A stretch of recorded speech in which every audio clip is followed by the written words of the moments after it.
In case you missed the news, there was a huge biker brawl here in Texas that left 9 people dead and scores of others injured. It's been on all of the news networks, covered in social media. Everybody's talking about it. So you'd think that shootings were unusual or something, but it was almost more interesting to watch the left, the same left that's constantly making excuses for radical Islamists or rioters setting fire to American cities, making sure to figure out how to show that when a bunch of members of biker gangs, not like biker clubs, not like recreational open road enthusiasts, but actual criminals who are like, I don't have a day job, so I'm just going to wear a leather vest that doesn't protect my arms in case of road rash, and I'm going to go get into a fist fight in the bar of a place called Twin Peaks. The bathroom. A biker gang, by the way, they're arrested for deadly shootouts. They think that, I don't know, the way that I've seen it argued that it's like somehow an example of like white privilege. Yeah, that's how it's been presented. Check out the poor man's Rachel Maddow, making what has become an evergreen tweet for her every single time there is violence in the news. Check this out. Sally Cohn. A Muslim only has to attack one person to be a terrorist. A black man just has to be killed by cops to be a thug. But 9 dead? A biker gang. Yeah. And they're thugs. But they're also in a gang. They're thugs in a gang. Here's what's so weird about this. Everyone was calling them thugs and has been calling them thugs, but additionally, murderers in a biker gang somehow is a positive description in the mind of Sally Cohn. I have no idea how that happens. But she wasn't alone, by the way. It wasn't just her saying this. The left's marching orders had clearly gone out, and they were all at Twitter, making sure that everyone soaked in what they think is the terrible injustice of not identifying these particular murders with the sanctioned and approved race-identifying headlines. Here are a couple right here.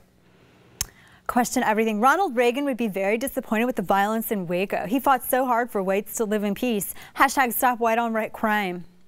Oh, and there's so many more.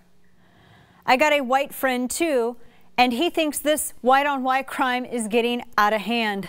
Why can't we just have like a crime, like people on people, person on person crime? And we have one more. Why are they ruining their own communities? Go back to 0.2% Ireland, 13% Italy, 35% Germany, and 51.8% England. Hashtag stop white on white crime. You see what these tweeters are trying to say? They're comparing when people refer to crime-infested areas that are black communities as being crime-infested. And they think that calling a crime-infested area for what it is like soft racism. And they think that they're proving it because of how many people apparently don't react in the same way to white-on-white crime. So where do you even start with this type of thinking, right? In the first place, biker bars and biker gangs have long been portrayed in films and on television as being seedy, dangerous, and untrustworthy. To pretend that the media or anyone else is painting biker violence as like one-off is just a lie. I mean, I think we've all heard of the Hells Angels, right? How many movies have been brought to the big screen depicting biker violence and biker gangs? I mean, isn't Sons of Anarchy kind of like in the same vein? Which I've never seen, but maybe I should. In the second place, what are they suggesting? Are they actually suggesting that these guys aren't somehow dangerous? And that neither are rioters who set cop cars on fire? And so we shouldn't address either of them as being the quote-unquote underbelly? Or are they saying that these are dangerous, but it's not being described the same way as a rioter who happens to be black? I'm really confused here. I don't even know how to work out what goes on in the brains of people that see a crime which leaves 9 people dead and they immediately think, this is my chance to defend that guy that tried to set a father and daughter on fire in Baltimore. This is how we do it. Who thinks like that? How about it? Here's an idea. Condemn all of it. Stop mincing your words. And stop pretending that anyone else is mincing their words. They were calling them biker gangs because it's sensational to do so. And also, I don't know, it's descriptive. They were wearing the same jackets. They all had the same patches sewn on the back of their jackets.